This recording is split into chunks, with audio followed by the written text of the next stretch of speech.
अतारं विश्वतत्त्वानां वंदे तद्गुणलब्धये, वंदे तद्गुणलब्धये। बोलो देवादिदेव 1008 श्री श्याम सनाथ भगवान की जय। आचार्य उमा स्वामी महामुनिराज की जय। आचार्य पूज्यपाद स्वामी महामुनिराज की जय। संत शिरोमणि आचार्य गुरुवर विद्यासागर जी महामुनिराज की जय। निर्यापक श्रमण मुनि पुंगव श्री सुधा सागर जी महामुनिराज की जय। समस्त मुनि संघ की जय। कल जो सूत्र हमने पढ़ा था सद्द्रव्य लक्षणम, कि द्रव्य का लक्षण सत है। सत का अर्थ क्या होता है? सत का अर्थ होता है अस्तित्व। अस्तित्व मतलब सत। अस्तित्व किसका रहेगा? जिसका उत्पाद होगा, व्यय होगा, लेकिन द्रव्य कायम रहेगा, वह होता है सत। तो इस प्रकार से द्रव्य का लक्षण है सत, मतलब अस्तित्व। अब सद्द्रव्य लक्षणम कहा, सत का मतलब अस्तित्व बताया, तो वह जो अस्तित्व है वह अस्तित्व किसका? तो बता रहे हैं वह अस्तित्व उत्पाद व्यय द्रव्य युक्तम, उत्पाद व्यय और द्रव्य से वह युक्त है, वह सत। मतलब उत्पाद व्यय होगा, व्यय होगा, लेकिन सत कायम रहेगा। सोना है, सोने की पहले अंगूठी बनाई, अंगूठी को गलाया, फिर कंगन बनाया, कंगन उत्पाद व्यय हो गया। कंगन क्या हो गया? उत्पाद। फिर व्यय किसका हुआ? अंगूठी का। द्रव्य क्या रहा? उतना ही सोना। वह सोना जो है जैसा के वैसा ही रहा, उसमें कुछ भी परिवर्तन नहीं हुआ। तो यहाँ पर जो सत बता रहे हैं, सत की व्याख्या जो हमने अभी पढ़ी, वह ये है सर्वार सिद्धि के अनुसार, जो इंद्रिय के द्वारा ग्राह्य है या अतीन्द्रिय है ऐसा पदार्थ बाह्य और आध्यात्मिक निमित्त, आध्यात्मिक का अर्थ यहाँ पर अभ्यंतर लीजिएगा, बाह्य और अभ्यंतर से युक्त निमित्त की अपेक्षा उत्पाद व्यय द्रव्य को प्राप्त होता है, वह सत है। तो इस तरह से सत की व्याख्या सर्वार सिद्धि में दी है। फिर हमने कल जो द्रव्य है उनके विविध आकार भी समझे थे। आइए चलते हैं अगले सूत्र की तरफ। अब सत तो बता दिया द्रव्य की लक्षण, लेकिन सत क्या है? तो सत की जो व्याख्या है, सत की व्याख्या इस सूत्र के माध्यम से हमारे सामने आ रही है। देखिए, उत्पाद व्यय द्रव्य युक्तम सत। उत्पाद व्यय द्रव्य युक्तम सत। उत्पाद व्यय द्रव्य युक्तम सत, अर्थात उत्पाद व्यय और द्रव्य इन तीनों से युक्त, इन तीनों से जो युक्त होता है, इन तीनों रूप जो है वह कहलाता है सत। देखो सर्वार सिद्धि में इसकी क्या व्याख्या कर रहे हैं। सर्वार सिद्धि में बता रहे हैं द्रव्य दो है, चेतन और अचेतन। वे अपनी जाति को तो कभी नहीं छोड़ते, फिर भी उनके अंतरंग और बहिरंग निमित्त से प्रति समय जो नवीन अवस्था प्राप्त होती है उसे उत्पाद कहते हैं। भाई जो द्रव्य जीव है तो जीव ही रहेगा, जीव है तो अजीव ही रहेगा, अजीव कभी जीव नहीं होगा, जीव कभी अजीव नहीं होगा। अपनी जाति को नहीं छोड़ेंगे, फिर भी। हाँ पूर्णिमा दीदी, आवाज आ रही है मेरी? अनम्यूट आ कीजिए। रही है भैया जी, आ रही है, अच्छे से आ रही है। ठीक ठीक। हाँ, द्रव्य दो है, चेतन और अचेतन। तो अपनी जाति को न छोड़ते हुए अंतरंग और बहिरंग निमित्त के वश से प्रति समय जो नवीन अवस्था की प्राप्ति होती है, जो नित्य नवीन अवस्था हमको मिल रही है, जैसे मिट्टी के पिंड की घट पर्याय। पहले मिट्टी का पिंड था, अब क्या हो गया? अब उसका घट बना दिया, घड़ा बना दिया। तथा पूर्व अवस्था के त्याग को व्यय कहते हैं। अब मिट्टी का जो पिंड था वह पिंड तो नष्ट हो गया, उसका घड़ा बन गया, तो वह मिट्टी का पिंड जो है वह व्यय हो गया, घड़ा जो था वह उत्पाद हो गया। फिर कह रहे हैं जैसे घट की उत्पत्ति होने पर पिंड रूप आकार का त्याग तथा जो अनादिकालीन पारिणामिक स्वभाव है उसका व्यय और उदय नहीं होता, किंतु वह ध्रुवती अर्थात स्थिर रहता है। तो उस मिट्टी के पिंड का तो व्यय हो गया, घड़े का उत्पाद हो गया, लेकिन जो अनादिकालीन पारिणामिक स्वभाव है क्या, उसका मिट्टी पना, ना तो उसका व्यय हुआ ना ही उसका उदय आया, किंतु वह ध्रुवती अर्थात स्थिर है, मिट्टी जैसी की वैसी है, इसलिए उसे ध्रुव कहते हैं। तथा इस ध्रुव का भाव या कर्म ध्रुव्य कहलाता है। जैसे मिट्टी के पिंड और घटादी अवस्थाओं में मिट्टी का अन्वय बना रहता है, इस प्रकार इन उत्पाद व्यय और द्रव्य से जो युक्त है वह सत है। जैसे मिट्टी के पिंड और घटादी अवस्थाओं में मिट्टी का अन्वय बना रहता है, इस प्रकार इन उत्पाद व्यय और द्रव्य से जो युक्त है वह सत है। शंका, भेद के रहते हुए युक्त शब्द देखा जाता है, जैसे दंड से युक्त देवदत्त, यहाँ दंड और देवदत्त में भेद है। प्रकृति में भी यदि ऐसा मान लिया जाए तो उन तीनों और उन तीनों से युक्त द्रव्य का अभाव प्राप्त होता है। समाधान, यह कोई दोष नहीं है, क्योंकि अभेद में भी कथनचित भेद ग्राही नय की अपेक्षा युक्त शब्द का प्रयोग देखा जाता है। जैसे सार युक्त स्तंभ, ऐसी हालत में उन तीनों का परस्पर अविनाभावी संबंध होने से यहाँ युक्त शब्द का प्रयोग करना युक्त है। अथवा यह युक्त शब्द समाधिवाची है। भाव यह है कि युक्त, समाहित तथा तदात्मक इन तीनों एकार्थवाची शब्द है, जिससे सत, उत्पाद, व्यय और द्रव्य से युक्त है। इसका भाव सत, उत्पाद, व्यय और द्रव्यात्मक यह होता है, उक्त कथन का तात्पर्य है। उत्पाद आदि द्रव्य के लक्षण हैं और द्रव्य लक्ष्य है। यदि इनका पर्यायार्थिक नय की अपेक्षा विचार करते हैं तो आपस में और द्रव्य से पृथक पृथक है, और यदि द्रव्यार्थिक नय की अपेक्षा विचार करते हैं तो ये पृथक पृथक उपलब्ध नहीं होने से अभिन्न है। इस प्रकार इनमें द्रव्य में लक्ष्य लक्षण भाव की सिद्धि होती है। देखो प्रश्न यहाँ पर किया कि युक्त शब्द जो प्रयोग किया है तो ये अभेद रूप में हो गया। जैसे जैसे दंड से युक्त देवदत्त, यहाँ दंड और देवदत्त में भेद है। दंड से युक्त मतलब एक व्यक्ति है, उसके हाथ में दंडा है, उस व्यक्ति का नाम है देवदत्त। तो किसी ने कह दिया दंड से युक्त देवदत्त है, तो यहाँ पर देवदत्त अलग हो गया और उसका दंडा अलग हो गया, लेकिन कह रहे हैं कि वह उससे युक्त है। तो युक्त शब्द तो ऐसे युक्ति में भी हमने पढ़ा है, तो फिर यहाँ पर भी क्या उत्पाद व्यय और द्रव्य से वह सत अलग है और उत्पाद व्यय द्रव्य अलग है, ऐसा कहेंगे क्या? तो कह रहे हैं ऐसा नहीं कहेंगे, क्योंकि युक्त शब्द जो है अलग अलग जगह पर अलग अलग प्रयोग होता है। जैसे जैसे सफेद रंग से युक्त दूध, अब यहाँ पर क्या हुआ, यहाँ पर सफेद रंग से उस दूध का अविनाभावी संबंध है, यह हम उसको अलग नहीं कर सकते। इसी तरह से सत्य जो है वह उत्पाद व्यय और द्रव्य से युक्त है, ऐसा कथन यहाँ पर होगा। तो वो अलग अलग नहीं है, एक लक्ष्य है दूसरा लक्षण है। द्रव्य लक्ष्य है, उसका लक्षण उत्पाद व्यय द्रव्य युक्तम सत, जो उत्पाद व्यय और द्रव्य से युक्त है वह सत उस द्रव्य का लक्षण है।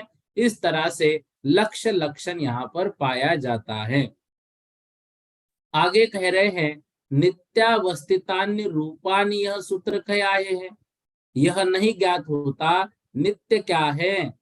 तो आगे इस सूत्र के माध्यम से नित्य क्या है यह बताएंगे। अब देखिए यहाँ पर जो सर्वार सिद्धि की व्याख्या है उन व्याख्याओं को याद रखिए। सबसे पहले कहा उत्पाद व्यय द्रव्य युक्तम सत। सत क्या है यह बताने के लिए ये सूत्र की रचना की। फिर द्रव्य अपनी जाति को कभी नहीं छोड़ते, फिर भी उनके अंतरंग और बहिरंग निमित्त के वश से प्रति समय जो नवीन अवस्था प्राप्त होती है उसे उत्पाद कहते हैं। जैसे मिट्टी के पिंड की घट पर्याय, उत्पाद की यह व्याख्या हो गई सर्वार सिद्धि के अनुसार। ठीक है, तो यह उत्पाद भी दो भेद से युक्त होता है। ये भेद सर्वार सिद्धि में नहीं है, लेकिन एक सामान्य जानकारी के लिए याद रखिए। प्रायोगिक उत्पाद होता है जो प्रयोग जनित होता है, कृत्रिम है, वह प्रायोगिक है।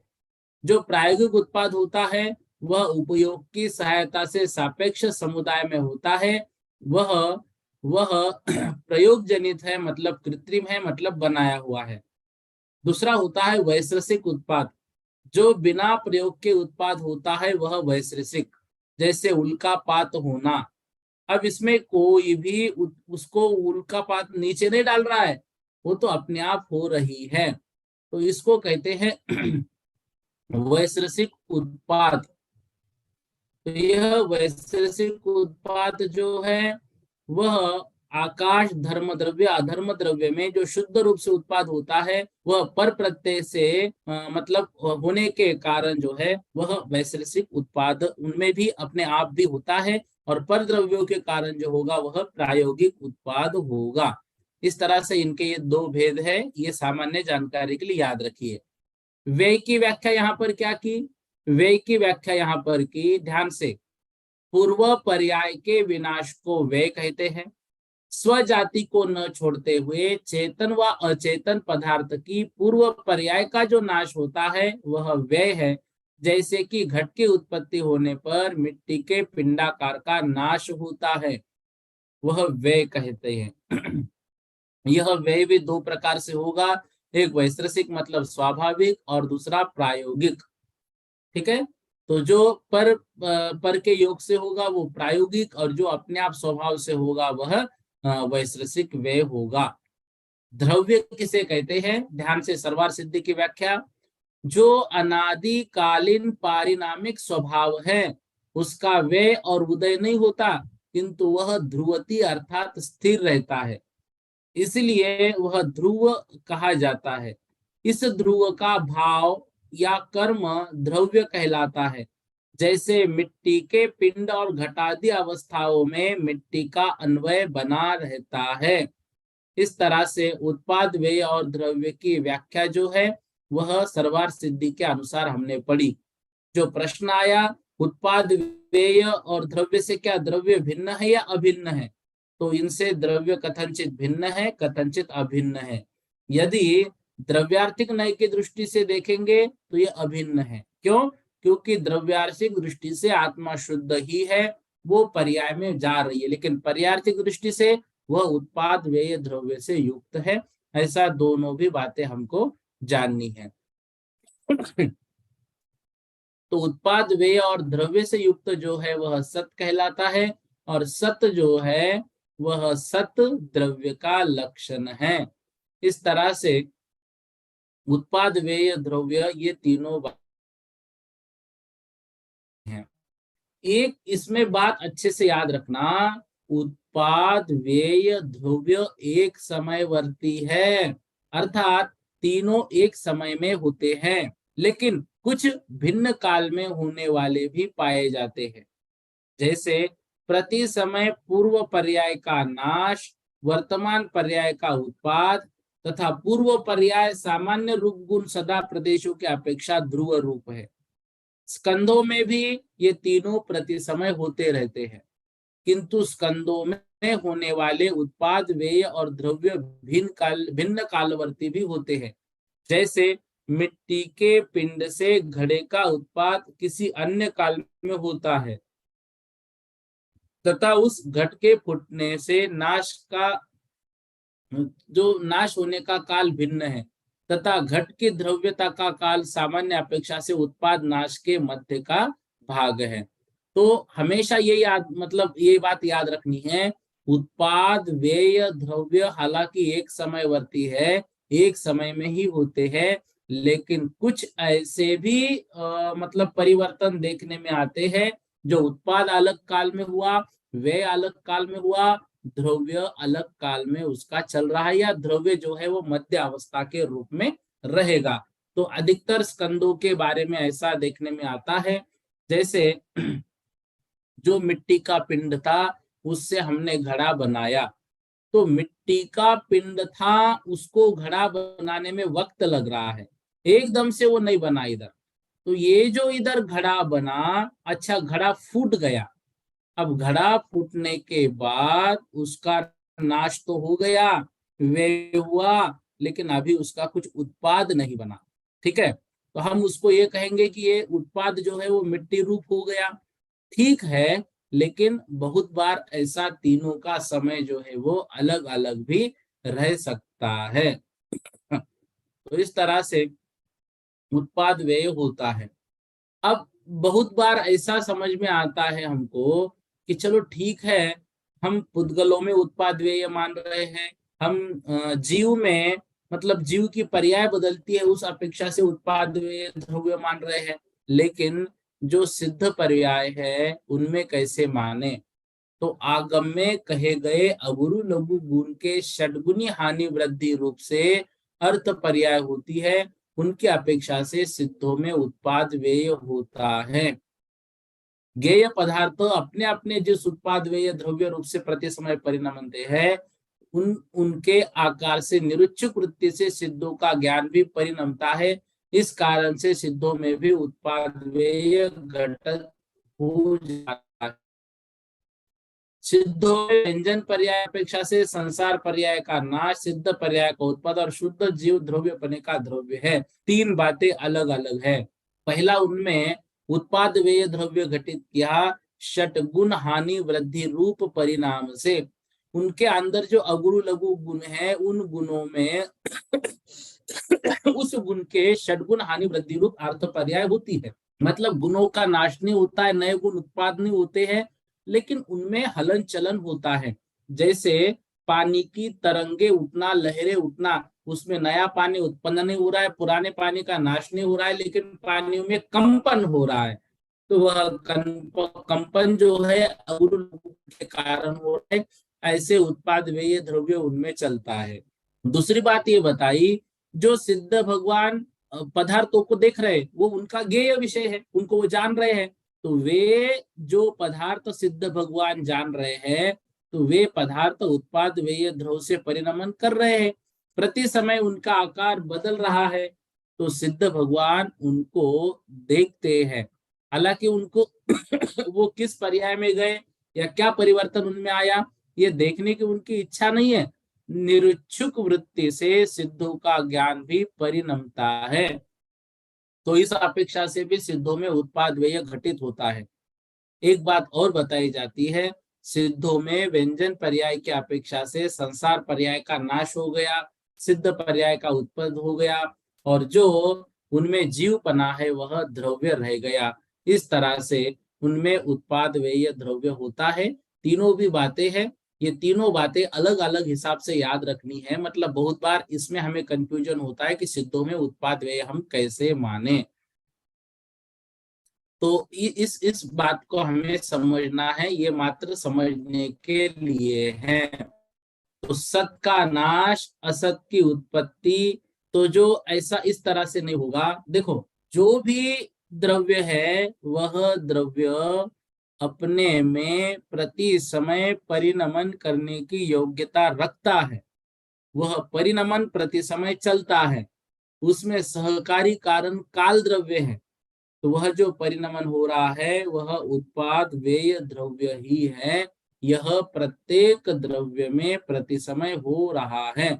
इस अपेक्षा से इसको जानना है। ठीक है। तो उत्पाद व्यय द्रव्य युक्तम सत, इस बात को अभी हमने पढ़ा। अगला सूत्र देखिए, सूत्र नंबर 31, तद्भावा व्ययम नित्यम तद्भावा व्ययम नित्यम तत् भाव अव्ययम नित्यम। तत् मतलब उसके भाव से, तत् भाव उसके भाव से मतलब अपने जाति से, अव्ययम अव्ययम व्यय नहीं होना, अपनी जाति नहीं छोड़ना, अपनी जाति से च्युत नहीं होना, नित्यम यह नित्य कहलाता है।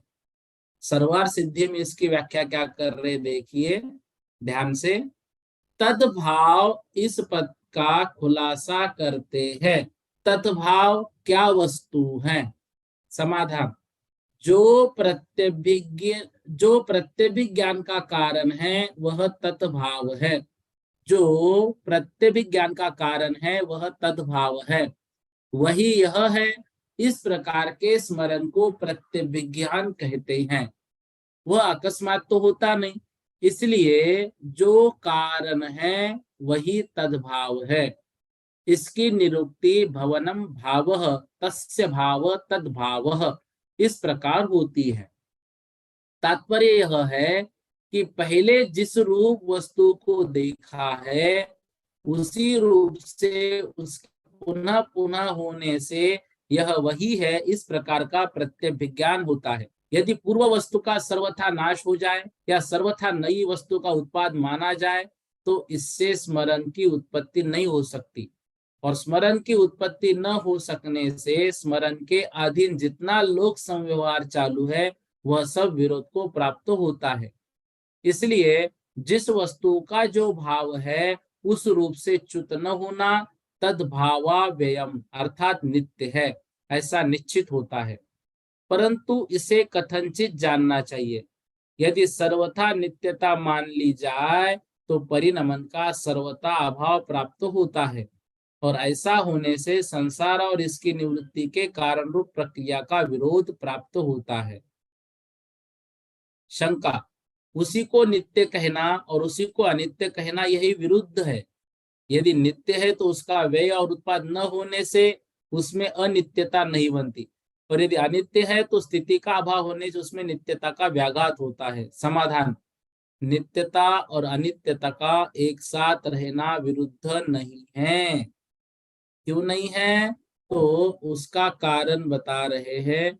उसका कारण बता रहे हैं अर्पिता नर्पित सिद्धे है, ये सूत्र हम कल पढ़ेंगे।